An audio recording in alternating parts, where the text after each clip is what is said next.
Hello everyone, कैसे हो आप सब लोग। दोस्तों, आई होप आप एकदम बढ़िया होगे। मैं भी एकदम बढ़िया हूँ। और दोस्तों, जैसे आप जानते ही होंगे कि आईसीएआई एवरी 4 इयर्स अपने scheme of education and training को चेंज करते रहता है। जो इन्होंने रिसेंट चेंज किया था वो एप्लीकेबल फ्रॉम मई 24 किया था।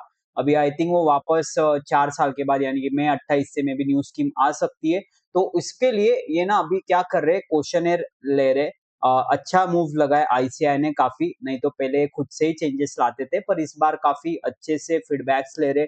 फिर चाहे आप स्टूडेंट हो या आप आईसीआई के फैकल्टी मेंबर हो या फिर आप कोई चार्टर्ड अकाउंटेंट इन प्रैक्टिस हो, मेरे हिसाब से जरूर आपने इस क्वेश्चनर को आंसर करना चाहिए। तो मैं as a faculty for SM and obviously as a CA student दोनों के कैरेक्टर में जाके आई थिंक इसको आंसर करना चाहूंगा।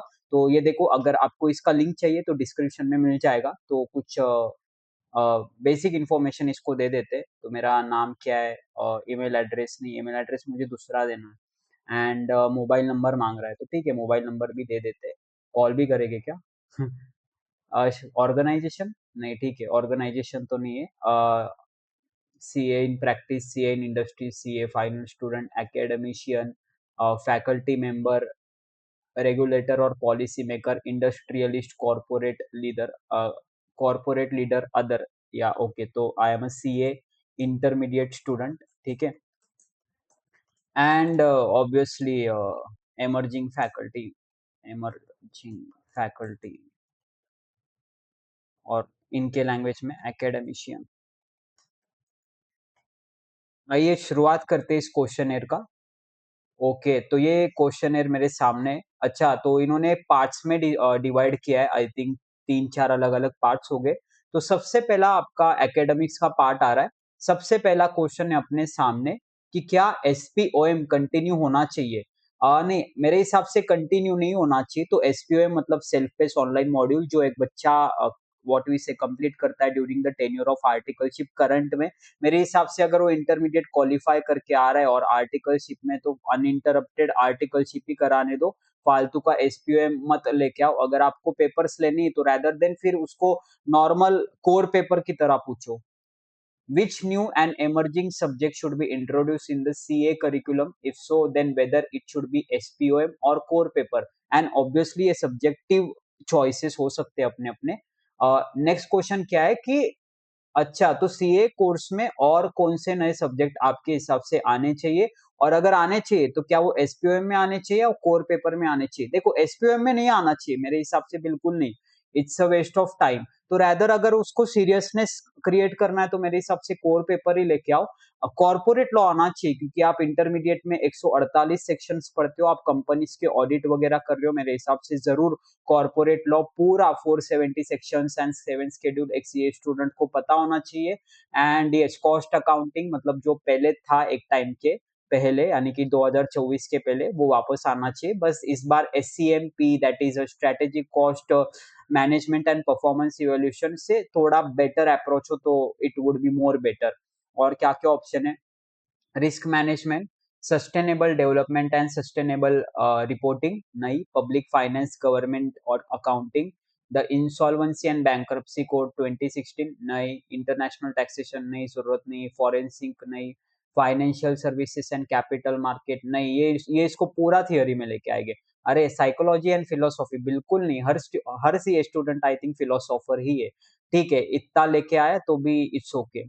या any other paper to be included, अगर आपके दिमाग में है कुछ, आप स्पेसिफाई यहाँ पे कर सकते हो।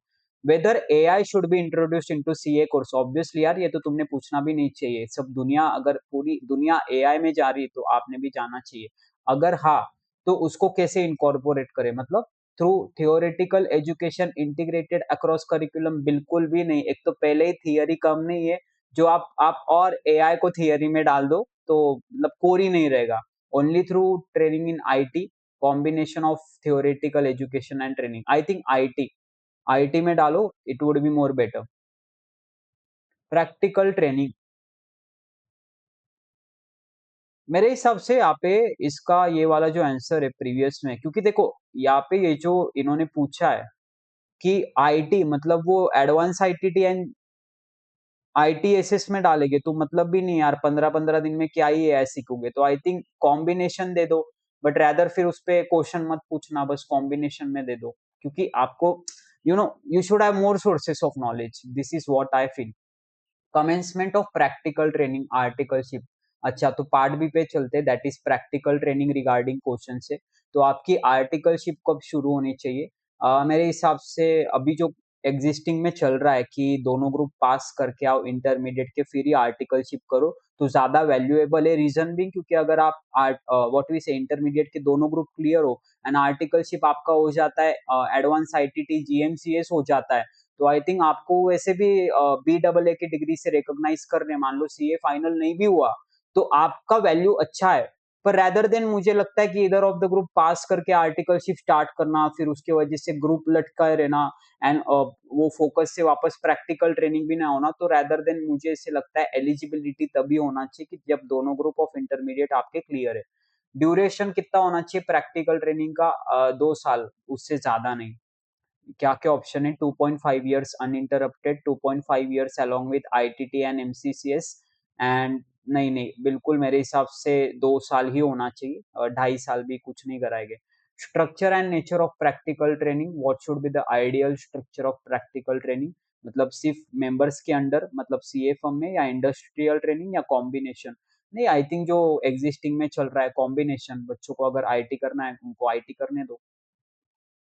In case of combination of firm training and industrial training, what should be the duration of industry training? मेरे हिसाब से एटलीस्ट अगर 2 साल का आर्टिकलशिप है तो आई थिंक 12 मंथ्स होना चाहिए, और 12 मंथ्स आप नॉर्मल सीए के अंडर कर लो, यानी कि नॉर्मल सीए फर्म में कर लो, एंड फिर 12 मंथ्स आप अगर इंडस्ट्रियल ट्रेनिंग करना चाहो तो कर लो। When should industrial training commence? नहीं, आई थिंक मुझे ऐसे लगता है कि लास्ट ईयर ऑफ आर्टिकलशिप ज्यादा बेहतरीन ऑप्शन है, क्योंकि पहला 1 ईयर थोड़ा ट्रायल एरर होता है, आपका हाथ नहीं बैठता, यानी कि you you get to come about a lot of things.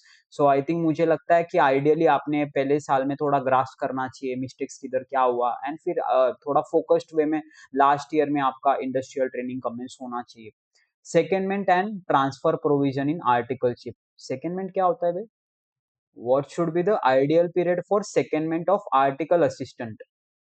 Secondment क्या होता है? एन आर्टिकल असिस्टेंट में be seconded by the principal to provide. अच्छा, ओके, तो आप जिस भी फर्म में आर्टिकलशिप कर रहे हो ना, आपके प्रिंसिपल ने आपको कहीं और भेजा है फॉर बेटर एक्सपोजर, तो ये कब होना चाहिए? अच्छा, कितने वक्त के लिए होना चाहिए? 9 महीने के लिए, 12 महीनों के लिए, या फ्लेक्सिबल ड्यूरेशन? नहीं, आई थिंक फ्लेक्सिबल रखो यार, अगर 1-2 महीने की जरूरत है तो 1-2 महीना करो। When should transfer of articleship be permitted? Articleship का ट्रांसफर कब परमिट होना चाहिए? मुझे ऐसे लगता है अगर लास्ट ईयर हम पूरा इंडस्ट्रियल ट्रेनिंग कर रहे हैं, तो I think when should transfer of articleship be permitted? मेरे हिसाब से विद इन 1 ईयर कभी भी दे दो, कोई दिक्कत नहीं। Quality of practical training, which reforms would most effectively improve practical training? अच्छा, सिलेक्ट दैट ऑल अप्लाई। तो वो पूछ रहा है कि आर्टिकलशिप और कैसे इंप्रूव हो सकता है, तो mandatory functional rotation, audit, tax, finance, advisory, मुझे लगता है कि ये होना चाहिए। रीजन बिंग कि अभी क्या हो रहा है कि डिपार्टमेंटलाइजेशन में बच्चा फंस जाता है, तो उसको सिर्फ इंटरनल ऑडिट तो वही, या फिर जो भी वो डोमेन पकड़ता है उसके अलावा आई थिंक उसका एक्सपोजर नहीं होता है। तो it should be mandatory rotation, mandatory technology focused training, okay. Periodic ICI assessment during training, नहीं यार ये कोई जरूरत नहीं। Stronger mentoring and principal accountability, पर इससे होगा क्या? प्रिंसिपल के साथ अकाउंटेबिलिटी रख के उल्टा वो सीए को हम पावर ही क्यों दे ज्यादा?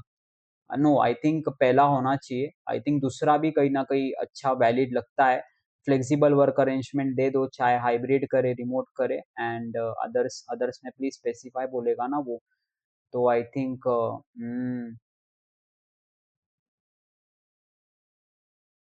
देखो, आर्टिकलशिप में करंट में प्रॉब्लम कुछ भी नहीं, अदर्स में मुझे ऐसे लगता है कि नहीं, फिर वापस वही हो जाएगा। अगर मैंडेटरी है यहाँ पे, तो जिनको स्पेशलाइजेशन करना है तो आर्टिकलशिप में फिर वापस उनको प्रॉब्लम हो जाएगा। ठीक है, it's subjective answer. I think mandatory functional rotation and mandatory technology focused training considering AI हो, एंड फ्लेक्सिबल वर्क अरेंजमेंट, ये तीनों चीजें होना चाहिए। एंड प्रैक्टिकल ट्रेनिंग में others, I think a candidate should be allowed to take transfer anywhere. Kilometer restriction should be removed. मतलब वो जो एक होता है ना कि 200 किलोमीटर के अंदर ही अपने को व्हाट वी से ट्रांसफर ले सकते हो, तो मेरे हिसाब से आई थिंक वो हटा सकते हो तो हटा दो, दैट वुड बी ग्रेट। आइए नेक्स्ट पार्ट सी एग्जामिनेशन का है आपका, what assessment format should be use for foundation examination. MCQ होना चाहिए, डिस्क्रिप्टिव क्वेश्चन होना चाहिए including problem solving, and combination होना चाहिए। I think combination would be better, सिर्फ एमसीक्यू ही ला लिया मतलब नहीं है। जो अभी एग्जिस्टिंग पैटर्न चल रहा है कि आपके पहले दो पेपर डिस्क्रिप्टिव एंड लास्ट के दो पेपर एमसीक्यू है, वो बेटर पैटर्न लगता है, क्योंकि मैथ्स पूरा एमसीक्यू हो तो ज्यादा बेटर है। What should be the proportion of MCQ at the intermediate and final level? I think 40 होना चाहिए दोनों में। आपका मेजरली आपका राइटिंग ही होना चाहिए, बिकॉज आपको कंसेप्ट पूरा क्लियर है पर आपको उसको लिखते ही नहीं आता है, तो that's also not too great. पर ऐसा नहीं है कि पूरा राइटिंग पे ही जज कर रहे हैं, तो एटलीस्ट पासिंग क्राइटेरिया एमसीक्यू तक जाना चाहिए। तो अगर जिस बच्चे का कंसेप्ट क्लियर है वो बाउंड्री लाइन तक आ सकता है, एंड थोड़ा राइटिंग से आप स्कोर कर सकते हो। तो मुझे इससे लगता है 60:40 would be a great ratio, not even 50-50, not even 100। Frequency of foundation examination, मतलब फाउंडेशन एग्जामिनेशन साल में कितनी बार होनी चाहिए। आई थिंक अभी 3 हो रही है ना। क्या क्या ऑप्शन है, thrice a year, 4 times a year, online at any time. पहली बात तो ऑनलाइन इसको करो ही मत, आई थिंक ऑनलाइन बिल्कुल नहीं करो। आई थिंक क्या सीसेट का पैटर्न ले रहे हैं क्या ये, नहीं, मुझे ऐसे लगता है फाउंडेशन एग्जामिनेशन इतना टफ होना चाहिए कि जहाँ पे बच्चा इनएलिजिबल है to appear in the CA course, वो वही उधर फिल्टर आउट हो जाएगा।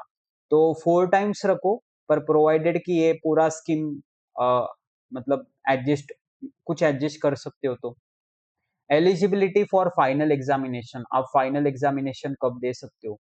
तो पूछ रहा है कि when should a student become eligible to appear for final examination। अच्छा, depending upon duration of articleship है। अगर 2 साल की आर्टिकलशिप है, मेरे हिसाब से obviously after articleship plus compulsory 6 महीने का इसका स्टडी पीरियड कंप्लीट हो जाना चाहिए। 2.5 साल की आर्टिकलशिप है, तो मेरे हिसाब से I think during the last 6 months of articleship में होना चाहिए। 3 इयर्स का आर्टिकलशिप है, तो obviously during the last 6 months. पर इधर कुछ है क्या, ये क्या है भाई, 1 मिनट, मैंने इस क्वेश्चन को सही तो समझा है ना। 3 कॉलम है, मतलब अलग अलग टेन्योर के हिसाब से आपके आंसर्स वेरी करेंगे। तो 2 साल की है तो आर्टिकलशिप के बाद 6 महीना कंपल्सरी स्टडी पीरियड के बाद फाइनल होना चाहिए, राइट है। 2.5 साल में लास्ट 6 मंथ में देते आना चाहिए, एंड 3 ईयर में भी लास्ट 6 मंथ में देते आना चाहिए। पर ये सिलेक्ट नहीं हो रहा है एक्चुअली, तो ठीक है, यहाँ पे अभी क्या ही सिलेक्ट करूँ मैं, रादर देन फिर ऐसे ही कर देते हैं। ओपन बुक और क्लोज बुक और मिक्स एट फाइनल एग्जामिनेशन, नहीं मेरे हिसाब से ऑप्शन पढ़ते, कंप्लीटली ओपन बुक होना चाहिए, no not really. Completely close book होना चाहिए, या most appropriately restricted open book with standards laws where act allowed only for reference wherever applicable, या हाइब्रिड मोड होना चाहिए, जैसे open book for case study based paper and close book for other papers. I think hybrid is great option here मेरे हिसाब से, क्योंकि case studies है तो रियल लाइफ केस स्टडीज, यानी कि टैक्सेशन रिलेटेड आप इतना रियल लाइफ प्रैक्टिस में भी you have reference for bear acts वगैरह, तो वो I think this should be great version. Validity period of exemptions, अगर एक बार एग्जाम्शन आ गया तो परमानेंट ही कैरी फॉरवर्ड करने का ऑप्शन दो, क्योंकि एग्जाम्शन आया है तो ऐसे कोई ऐसे ही नहीं आया। तो नेक्स्ट करते, नेक्स्ट हो रहा नहीं यहाँ पे मेरा। Please select an option for every row, every row के लिए एक ऑप्शन चाहिए, मतलब ये अच्छा। After articleship plus 4 month study period किस में होना चाहिए, ठीक है तो 2 इयर्स में ही दे दो। पता नहीं कोई सेंस है इस बात का। नेक्स्ट पार्ट डी है आपका IT and soft skills training. When should the basic information technology training program be completed, मतलब आईटीटी आपका कब होना चाहिए? अभी फिलहाल ऐसा है कि आप इंटरमीडिएट के एग्जामिनेशंस कंप्लीट करने के बाद, मतलब सिर्फ अपीयर करने के बाद कर सकते हो बिफोर आर्टिकलशिप। ओके, जो अभी एग्जिस्टिंग पैटर्न चल रहा है, with in the first 6 months of articleship, during the last year of articleship, other. I think नहीं, मुझे ऐसे लगता है बिफोर आर्टिकलशिप। रीजन बिंग कि देखो इंटरमीडिएट तक ना बच्चा काफी आइसोलेटेड होता है, उसको वो ज्यादा सेंस नहीं होता, कॉलेज लाइफ कभी की नहीं रहती एंड ज्यादा लोगों में उठना बैठना होता नहीं, तो एटलीस्ट ये कोर्सेज फील जरूर करवाते, या एटलीस्ट वो थोड़ा सा मेंटली प्रिपेयर करते कि आपने कैसे डील करना चाहिए, थोड़ा public speaking, and at least it's good to go when you are going directly to the training. तो मुझे ऐसे लगता है जो करंट स्कीम में चल रहा है वैसे ही होना चाहिए। एडवांस आईटीटी एंड एसएस का पूछ रहा है, when should advance ITT and MCS be completed, during the last year of articleship या फाइनल एग्जामिनेशन के पहले? मेरे हिसाब से अगर 2 साल का आर्टिकलशिप में मान के चलता हूँ, तो आपका लास्ट ईयर में होना चाहिए। रीजन बिंग कि फिर उसके बाद मतलब 2 साल के आर्टिकलशिप में आपका एडवांस आईटीटी एमसीएस भी पूरा हो जा रहा है, ठीक है। आई थिंक नहीं, एक काम करते फिर यहाँ पे, क्योंकि जो बच्चा इंडस्ट्रियल ट्रेनिंग में जा रहा है उसके लिए काफी हेक्टिक हो जाएगा, तो बिफोर द फाइनल एग्जामिनेशन जो एग्जिस्टिंग पैटर्न ही है। कैसा होना चाहिए डिलीवरी मॉडल पूछ रहा है, रेसिडेंशियल, नॉन रेसिडेंशियल, हाइब्रिड? अरे कुछ तो ऑफलाइन रखो भाई। इफ रेसिडेंशियल तो कितना होना चाहिए? 2 हफ्ते, 1 महीना, 2 महीने, 3 महीने? नहीं, 3 महीने की तो कोई जरूरत नहीं, ना 2 मंथ्स भी नहीं, 1 मंथ भी नहीं। 1 मंथ आई थिंक 3 वीक्स का ऑप्शन दे दे तो would be greater, but I think 2 weeks is okay. Which competency should be mandatorily covered under MCS? तो एमसीएस मतलब जो आप फाइनल एग्जामिनेशन के पहले जो सॉफ्ट स्किल का ट्रेनिंग करते हो, उसमें क्या क्या आना चाहिए? कम्युनिकेशन, प्रेजेंटेशन आना चाहिए, लीडरशिप, इंटरपर्सनल भी आना चाहिए, प्रोफेशनल एंड पर्सनल डेवलपमेंट भी आना चाहिए, इंडस्ट्री एक्सपोजर, प्रैक्टिकल लर्निंग नहीं होता, अदर। ठीक है, ये 3 तो बेसिकली होना ही चाहिए। विच technology competencies should form an integral part of CA curriculum? यानी कि सीए करिकुलम में कौन से टेक्नोलॉजीज को आना चाहिए? एआई आना चाहिए एंड उसके रिलेटेड जितने भी टेक्नोलॉजीज है वो सारे आने चाहिए। Data analytics, information management, no, optional. Enterprise system and digital transformation, या I think yes. Audit risk नहीं, बिल्कुल नहीं। साइबर सिक्योरिटी एंड रेजिलियंस नहीं, अदर। ठीक है, आई थिंक आर्टिफिशियल इंटेलिजेंस आना चाहिए, और enterprise information system, digital transformation related जितने भी I think what we say technology से वो आना चाहिए। पार्ट ही है आपका open ended reflections. What are the top 3 areas of CA course curriculum that should be strengthen? अच्छा, तो ये अगेन सब्जेक्टिव चॉइसेस रहेगी, उसको डिस्क्रिप्शन देना है कि तीन तीन ऐसे कौन से एरिया है जहाँ पे आपको लगता है कि सीए कोर्स और स्ट्रांग बन सकता है। तो मेरे हिसाब से अगर हम एंट्री लेवल की बात करते हैं, तो सीए फाउंडेशन एग्जामिनेशन मेरे हिसाब से ज्यादा टफ होने चाहिए। तो CA foundation examinations should be more, rather मैं ऐसे बोलूंगा, should be challenging, well tested and practical. ठीक है, मैथ्स हटा दो यार, मतलब हटाओ मत, पर जो कुछ चैप्टर है जो आपके बाद में कभी ज्यादा रेलेवेंस में नहीं आते, तो वो आप डाल के मतलब नहीं कर रहे हो। मतलब देखो, वो एडवांस एक्सेल में वो सारे टेक्निक्स वापस आते हैं, पर आप जब फाउंडेशन में पढ़ रहे हो आपको थोड़ी इतना वो टाइम पे इतना मैच्योरिटी डेवलप हुआ है, जैसे को रिलेशन, रेग्रेशन, ये एक्सेल के टेक्निक्स से। ये मैथ्स में आपने डाल के क्या ही किया, वो इंजीनियरिंग मैथ्स थोड़ा लगता है। एरिया 2, अच्छा, तो पहला मुझे ऐसे लगता है कि सीए फाउंडेशन एग्जामिनेशन टफ होना चाहिए। अब ये जो आंसर मैं कर रहा हूँ एरिया 2 में, ये मेरा सब्जेक्टिव आई थिंक चॉइस रहेगा। मुझे ऐसे लगता है कि डायरेक्ट एंट्री इन्होंने हटाना चाहिए। रीजन बीइंग कि देखो, अगर हम फिल्टरेशन की एक बात करते कि you should make entry very hard, exit very easy, तो बच्चा तो फिर फाउंडेशन एग्जामिनेशन स्किप करके डायरेक्ट एंट्री से भी आ सकता है। तो मेरे हिसाब से direct entry should be restricted, पर इसको नहीं हम इसको ऑब्वियसली मेरे हिसाब से डायरेक्ट एंट्री रेस्ट्रिक्टेड होना चाहिए, क्योंकि इसका इम्पैक्ट सीधा इंटरमीडिएट रिजल्ट्स पे आता है। Foundation should be made compulsory, but with some flexibility in study period। मेरे हिसाब से कि जो डायरेक्ट एंट्री से बंदा आ रहा है उसने भी फाउंडेशन देना चाहिए, क्योंकि सीए फाउंडेशन मेरे हिसाब से सीए का एक कोर एंट्री रखना चाहिए। पर हाँ, अगर आप डायरेक्ट एंट्री से आ रहे हो तो मेरे हिसाब से वो एक स्टडी पीरियड जो कंपलसरी फुलफिल करना पड़ता है, उसमें कुछ आप अगर रिलीफ दे सकते हो तो उसमें देना। पर मेरे हिसाब से बीकॉम के बाद बच्चा डायरेक्ट इंटरमीडिएट में नहीं आना चाहिए, मेरा पर्सनल सजेशन है। एरिया 3 और कौन सा आपने इम्प्रूव करना चाहिए? और क्या है यार इनका? आई थिंक वही practical trainings and practical courses,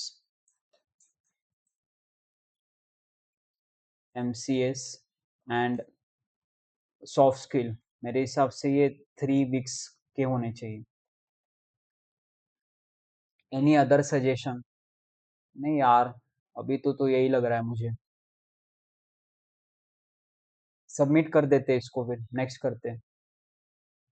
review कर सकते आप, सबमिट।